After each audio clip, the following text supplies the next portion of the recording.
In the original game, the sixth world was Pluto. Ironically, despite being the smallest planet, Pluto was the largest and most diverse world in the game. Entropy had a different layout, but was similarly huge and diverse. The board music was being played by a violin instrument, a melody that started out sounding mournful, but then gets rather, I guess I would call it distorted. It made me feel depressed and unnerved. Not something I would like to hear trying to fall asleep. Strangely, none of the levels from the previous worlds were here. Instead, they were brand new icons. The bosses this time were Magellan, Batra, and Godzilla. As usual, the first thing I did was the quiz level for another interrogation from Face, but when I got there, I noticed something different. Instead of the usual goofy Ghidorah music, it was playing the password theme. The music change seemed to be intentional because after the first two questions at the start, the quiz seemed to take on a much darker tone. Do you like ice cream? Yes. Weird face number 1. Do you like clowns? Yes. Weird face number 10. Is time slipping through your fingers? Yes. Weird face number 2. Do you have any regrets? Yes. Reaction hurt. Do some people deserve to die? No. Weird face number 3. Is it safe to go out at night? Yes. Weird face number 5. Do you find it hard to sleep at night? Yes. Weird face number 9. Have you ever... anyone? No. Weird face number 7. Do you want to... anyone? No.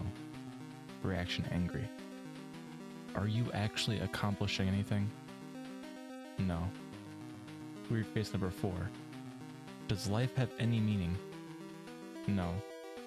Reaction love. Do you like Mothra? No. Reaction maniacal. I know that last one was going to be a gameplay related question, but I had no idea what the result would be. I answered honestly, because as I said before, I never really liked Mothra. Nobody liked playing as Mothra in the game. There was no really good reason for it. Every other time Mothra gets hit, she gets slammed to the back left corner of the screen. She sucks at fighting because her attacks are so weak. The only benefit to Mothra was always that she could fly over obstacles in some levels.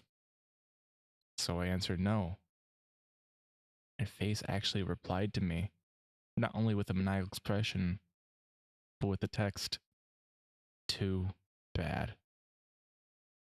I was taken back to the map screen and I was shocked to see that Godzilla and Anguirus had disappeared from the board, leaving only Mothra. Face had just fucked me over. Needless to say, I was pissed. But there wasn't anything I could do. I'm willing to bet if I had said yes, it still would have stuck with Mothra anyway. Face giveth and face taketh away, I suppose. I took a deep breath and got ready to explore. There were two paths I could take on the board. I decided to take the lower one, and this turned out to be a good choice for reasons I'll get to momentarily. The first world had me in some kind of forest, so I started there. Almost immediately, I get an eerie feeling. There was something in this level that seemed off to me, even more than the previous ones. Maybe it was the pitch black background. I've always been afraid of the forest at night. Something about those trees made me feel surrounded and vulnerable. The fact that I was stuck with Mothra didn't help. The game's previous world as Godzilla gave me the feeling of bravery, being in control of the king of monsters. I'd be able to handle just about anything that gets in my way. But it's not like that with Mothra. No feeling of strength, no security. I'm just weak, easily overwhelmed bug, traversing into the unknown. The music had no instruments, sounding like woodwinds, followed by a slow, rhythmic drum beat and chiming bells, gave me the feeling that I was intruding on some dangerous place I really shouldn't be in. After a while, I encountered the first enemies on the stage, or at least I thought they were enemies. They were strange, long-legged deer-like creatures, and instead of attacking, they would just idly walk around. I went to approach them, and they ran away. I thought about shooting one of the creatures with my eye beams to see what would happen, but it seemed wrong. These creatures were harmless. They weren't doing anything. So I just passed over them and continued through the level. About halfway through, I encountered groups of deer-like animals and two new creatures, a sloth-like creature with a long beak on a tree, and a hairy raptor-esque beast that were preying on the deer. It was very surreal to watch these creatures interact. It didn't feel like I was playing a video game anymore, but rather I was traveling through a forest in some other dimension. The creatures ignored me for the most part, although the raptors did attack me when I got too close or if I attacked them first. I know I shot at one of them to help one of the deer creatures escaped, and I got clawed at. The confrontation was easily avoided by flying up into the top screen. After that, I had to choose whether I wanted to play the levels with the hourglass or on the TV screen. And I picked the latter. What I got was not at all expected. When I pressed the button to start the level on the TV screen, this animation popped up. There was also the music in the background, which was the Goofy Gador music that used to play in the quiz levels. I was somewhat unsettled by this, but it was so strange. I also found it a bit spooky because I had a shirt that looked just like that when I was a kid. You can go back to the board by pressing any button. After that, I had no idea what to expect from the rest of these icons. I went to the hourglass icon next. I was somewhat relieved when an actual level came up. It was certainly unorthodox looking, all brown and with time measuring instruments floating in the air, gigantic grandfather clocks in the background. The music was the same as the board screen, and very early in the game I encountered something that I didn't expect to see. Original enemies from the game. Not only that, but it seemed like it was a whole fleet of them, and the yellow tanks that were normally immobile could now move. I took some damage, but it was nothing I couldn't handle. The most interesting thing about the level was the colored hourglass items. There were 3 of these. A blue hourglass that had slowed time down and filled the level with enemies from the past. A red hourglass, time speed up and filled the level with enemies from the future. And a green hourglass that set time to normal speed and filled original game enemies. I encountered the blue hourglass first. As stated, the game would slow down and I saw enemies from the past, which were 5 different types of prehistoric animals. I didn't know much about prehistory, but I believe these enemies represented real animals. The level went on into another segment, and I encountered a green hourglass, and then I fought original enemies again. It was the same 5 types, so I didn't take any screenshots, but the last segment I encountered was the red hourglass, and enemies that I believe are to be from the future. Now, whether or not the game was showing me 8-bit renditions of creatures that will exist in thousands of years of the Earth's future, I have no idea. But that thought in mind, I found this particular segment very eerie. It was made even more tense because everything moved so much faster. One of the future enemies bore a striking resemblance to something I had saw in a book once called the Trudon Man. Another one looked like some kind of organic spaceship. There was only one of the 5th type of future creatures, and when it appeared, the others ran for their lives, leaving me alone to battle it. It could fly, but the sprite didn't move, and its single attack was firing a lightning bolt from its face. Even so, it was surprisingly powerful, and I suppose it could be considered a mini-boss. After defeating it, it left a health power-up that restored both my health and energy I had lost when fighting it. It seemed like I would need all the help I can get to beat this world with Mothra alone. After the previous stage I called Time Warp, this next stage appeared to be a toxic waste dump. As you can see, the place looked grungy and inhospitable. The music was a short looping of an ambient synthesizer song. Listening to it, it made me feel like I had snuffed toxic fumes myself. It was starting to mess with my head the whole time. I even felt like I was choking while I'm playing this level. The enemies all seem to be mutated to some degree. In the above screenshot, you can see the green mummies with bird skulls that jump out of the toxic waste. There's also brownish cow skeleton monsters with spider legs. Halfway to the level, I saw one of the deers from the forest. It was alone, and when I saw it, it was drinking toxic waste out of a barrel with an anteater-like tongue. I was moving over to try to make a stop, but this flock of skull birds came out of nowhere and started attacking. The deer was scared by this and ended up running off the ground into the toxic waste. I genuinely felt bad for it. One of the birds bit me, but I regained some health quickly by killing it. They were rather weak. I pressed onward. Of all the levels in Entropy, this was the most normal in the game.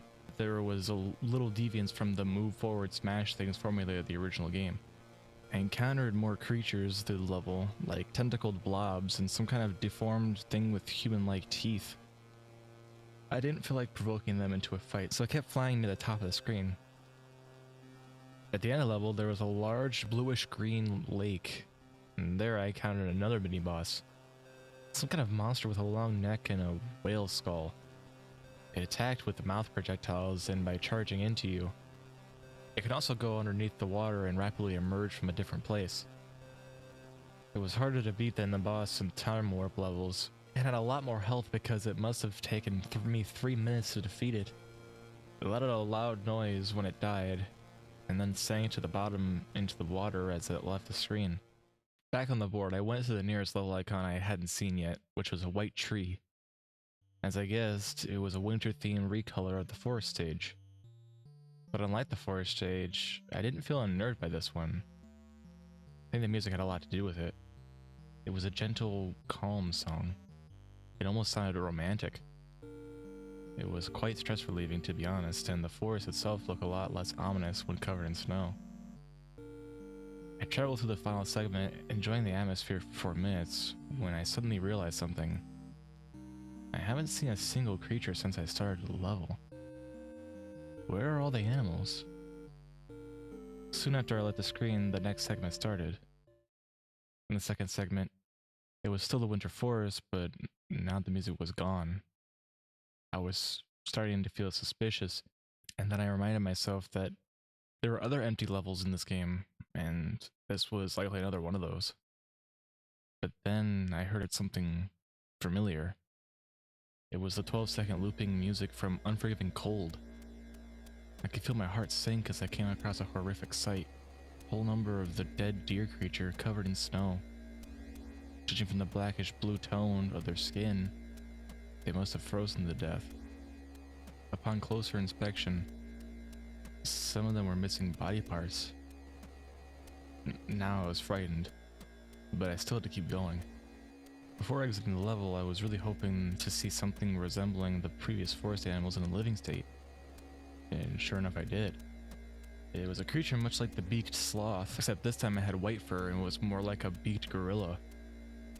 It was walking very slowly when I saw it, but I was at least happy to see something alive. However, it didn't stay that way for very long. A pack of raptors who must have sensed something was still alive came rushing from the right side of the screen.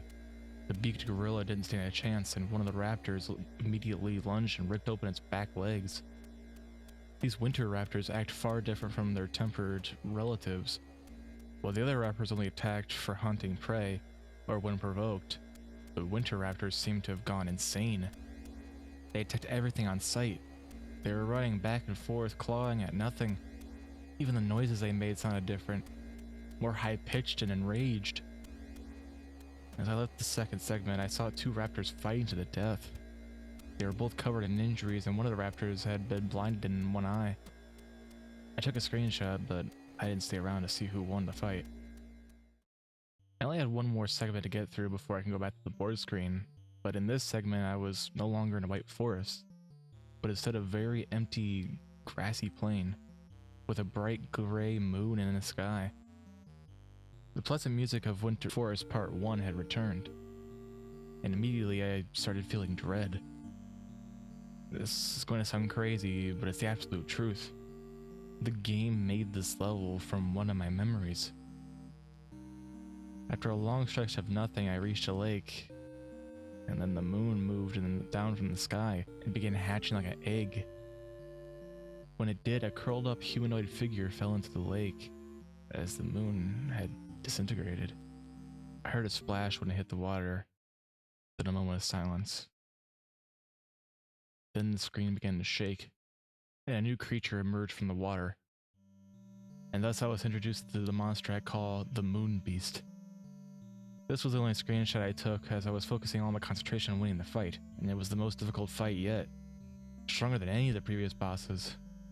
This creature would have been hard to take down with Godzilla, and with Mothra, it seemed nearly impossible.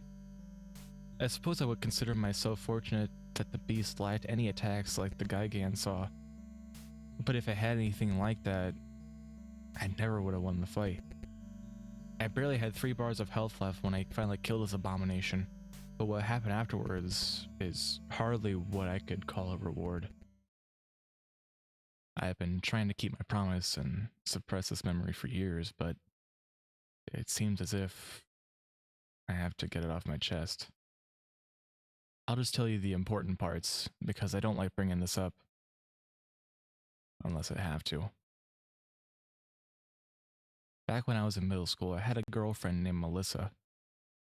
She suffered from some kind of mental disorder that caused her to go into episodes.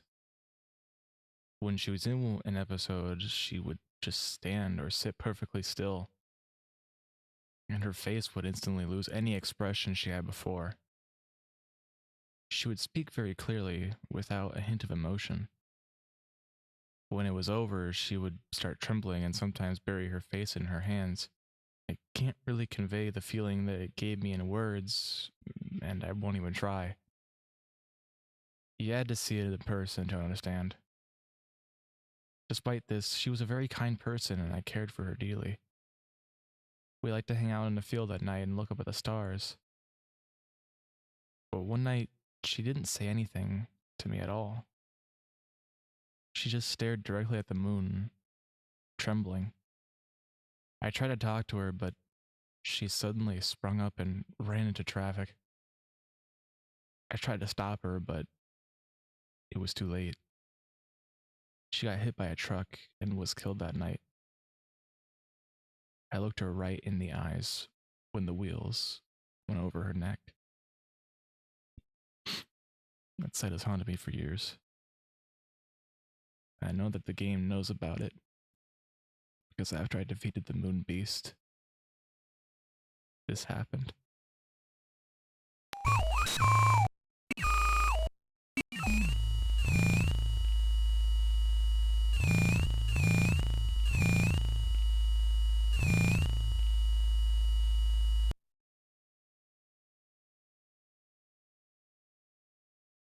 After that, the game went back to the board screen.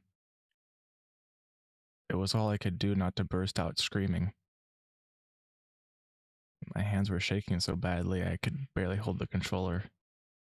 I knew the game was going to test me if I kept playing, but I had no idea it would go this far, or that he was even capable of doing this.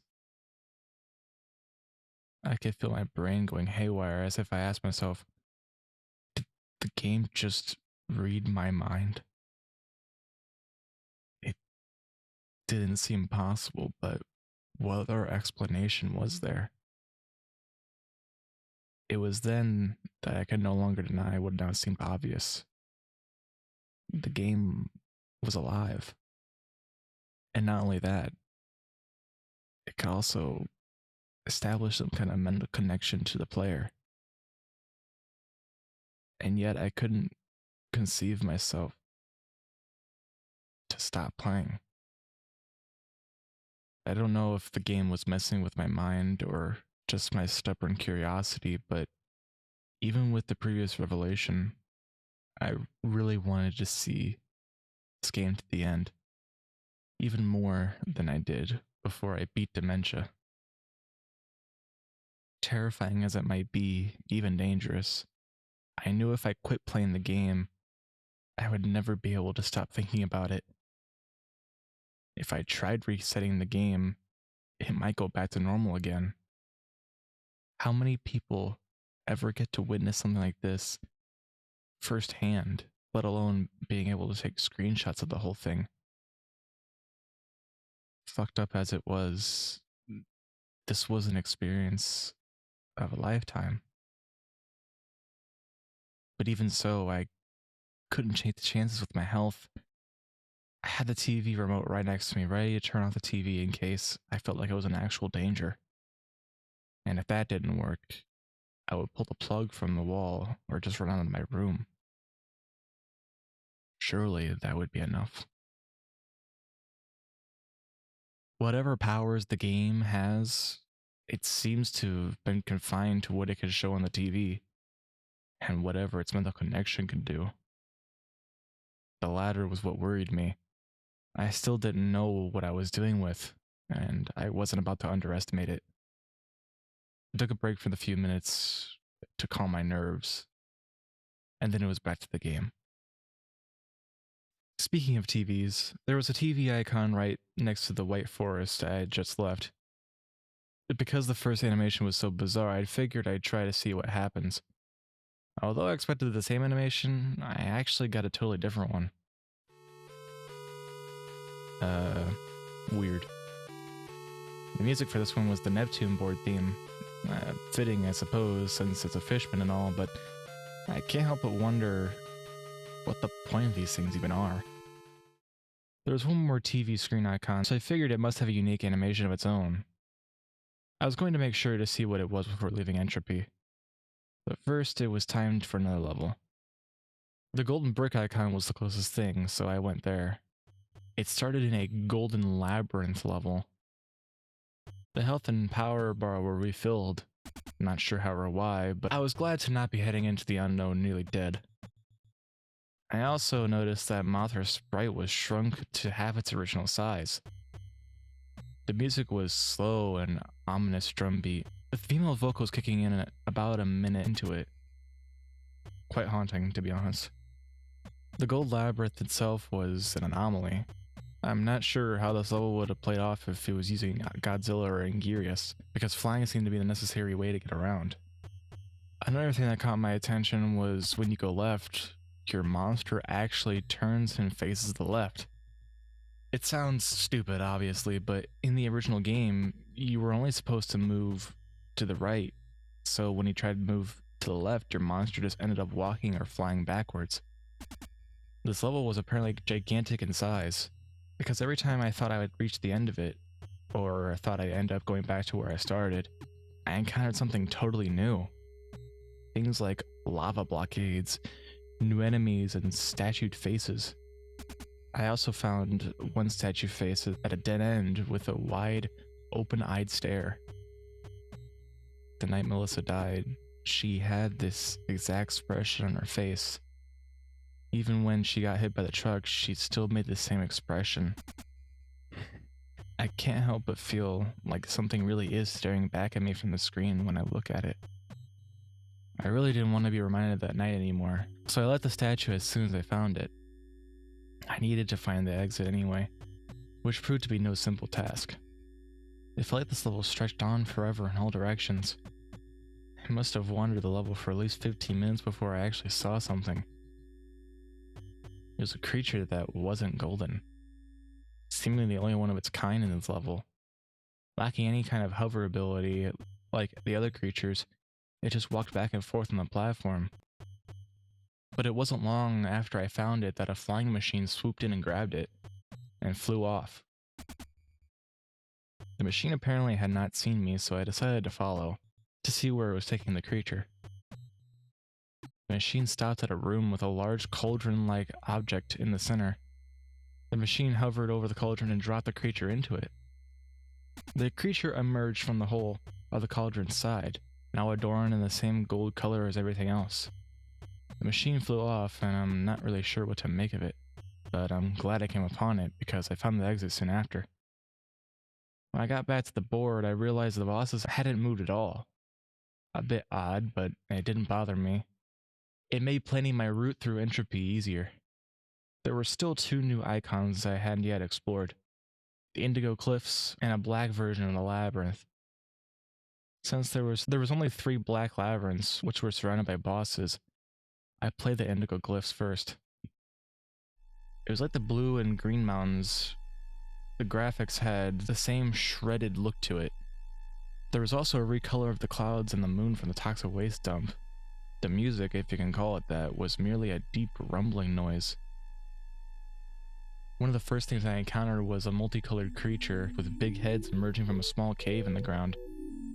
They all made a synchronized shaking sound, and they walked into a group one after another emerging from the cave, ignoring me.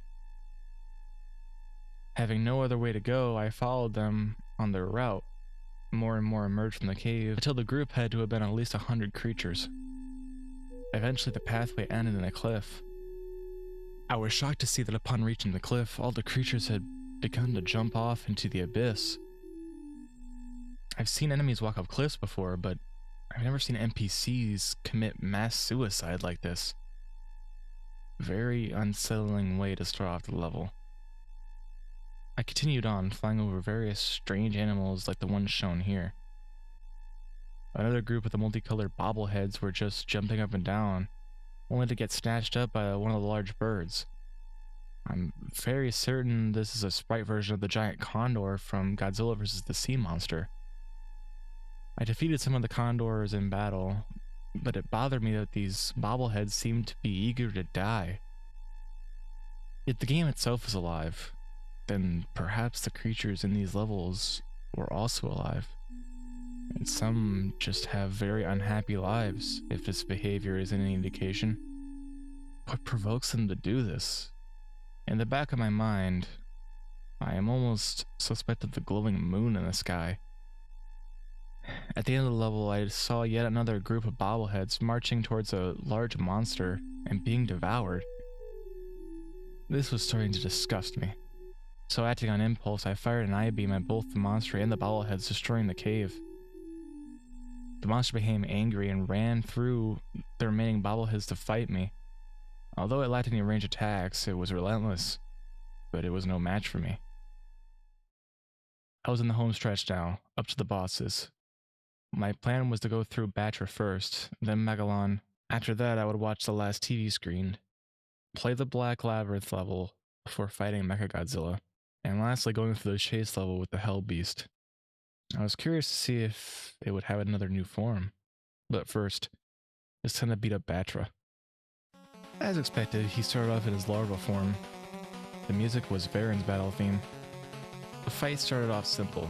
Larva Batra fought in a similar fashion as Magma did, charging back and forth and occasionally firing off lightning from its horn. During the fight, I noticed that Mothra's combat skills were altered in my favor. I-beams did 2 times as much damage as they did originally. Now they were just as strong as Godzilla's punches. The poison powder was similarly improved. It also did this nice thing where it would actually hit the enemies that it was used on. In the original game, even though Mothra could fly, she was never able to fly over an opponent. You would just get knocked back the same way as if it ran straight into them, which was extremely annoying. But not anymore. I can now change directions and fly around, which is a big help.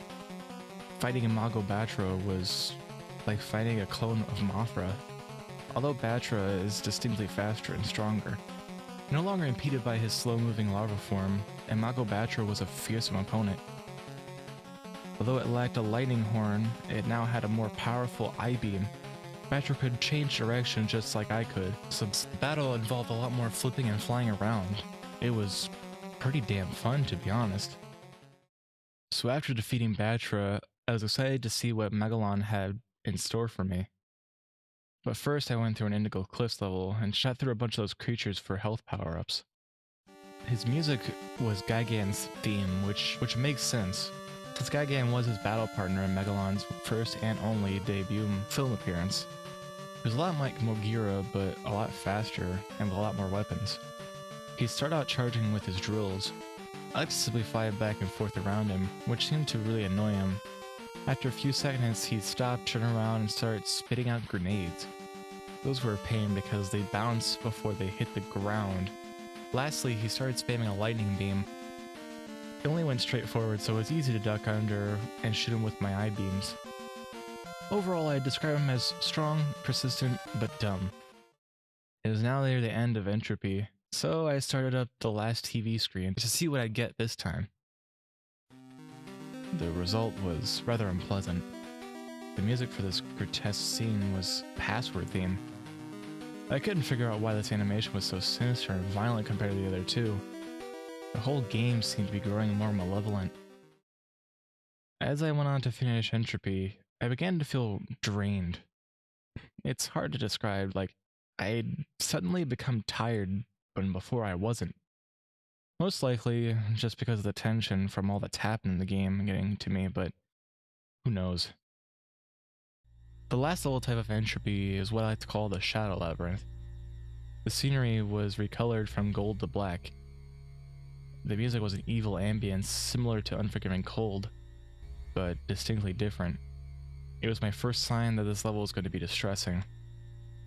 I traveled through the maze for about a minute, and I noticed that there weren't creatures hovering around. It was an odd transition from the Gold Labyrinth, which is overrun with creatures, to this level that had nothing at all. But then again, this might be a good thing. Then the screen went dark. I immediately snapped out of my daze from a few seconds ago. Everything had been darkened so that the only thing I could see was the Mothra sprite. I couldn't tell where I was going and ended up frantically running into walls. I heard a noise, the sound of a crowd running through a hallway. Along with the running came the roars, loud roaring noises, which I would describe as something like a rabid dog the size of an elephant, screaming in fury. I could tell whatever was making the noise. There were a lot of them.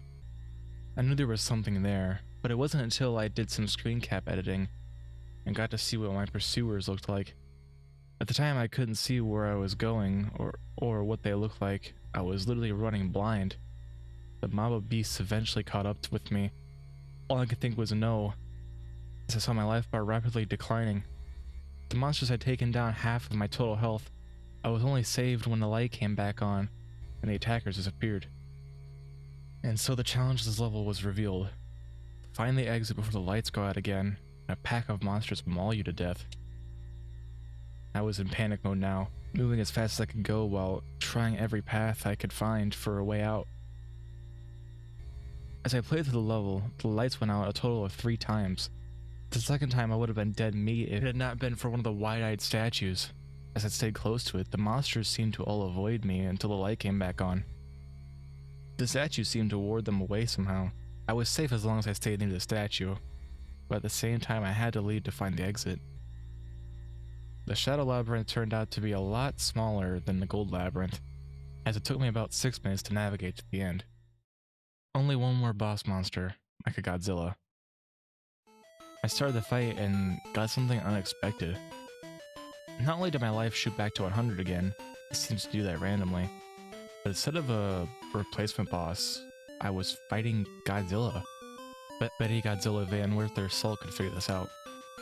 Godzilla started off like fighting a Godzilla clone, but his disguise burned away after only 3 life bars. Usually a transformation only occurred during the halfway point. At this point it was like fighting Godzilla in the normal game, which felt kinda nice for once. Although it wasn't exactly like normal. He also had a rainbow beam and finger missiles. This prevented me from doing the old trick of backing him into a corner and hitting him with the eye beams in a spot where he can't hit me. After getting him down to half his health, something weird started to happen. His sprite started to glitch in much the same way as Gazora's had way back in the first world. After a few seconds, the glitches began to take a new shape, and thus the game had created not Mechagodzilla. The human face on this one gave it a very, very uncanny look. It was one of the stronger replacement monsters and had the most firepower. Pictured here is its mouth beam, which I got caught in the middle of. Even though it was a bit stronger, it was a lot slower than its original counterpart and couldn't jump around as much. I won the fight by consistently staying out of the line of fire and bombarding the machine with the poison powder as I flew over it. One last thing to do. The Hellbeast chase. The Entropy end chase ended up being exactly what I was afraid it would be, a labyrinth level. All the other chases, although difficult, were extremely straightforward. You just had to run to the right and not get touched. But this took all the simplicity out of it. There was no telling how big this labyrinth would be, or where the exit was. And now not only did I have to constantly backtrack and find my way out, I had to also avoid getting one-hit killed by the red monster. For the first 3 seconds, it didn't show up, but I knew it would eventually. So I started picking up the pace when I heard a loud flapping sound. And there it was, in a flying form. It flew with bat-like wings and was fast and relentless as ever. For reasons already stated, this was probably the most nerve-wracking of all the end chases. As such, I kept all my focus on the game and not taking any screen caps. However, I did take one of the monster doing something I found very interesting. I managed to lose it by going through a path that I apparently didn't expect, and it was blocked from attacking me by one of the organic walls of the red labyrinth, or at least I thought. I tried clawing through the wall for a second before opening up its mouth and tearing the wall apart with its intestinal jaw, but those brief milliseconds that the monster was held back might have been the key to me finding the exit. The path to the exit was long and complex, but from what I remember, I went up, then started flying back towards the left. I'm still not sure why I chose the particular way. Just a lucky hunch, I suppose. I was sweating profusely, but my luck had saved me yet again. I had hoped I wouldn't run out before I finished the game. There were only 2 more worlds to go. The next was the penultimate world, Extus.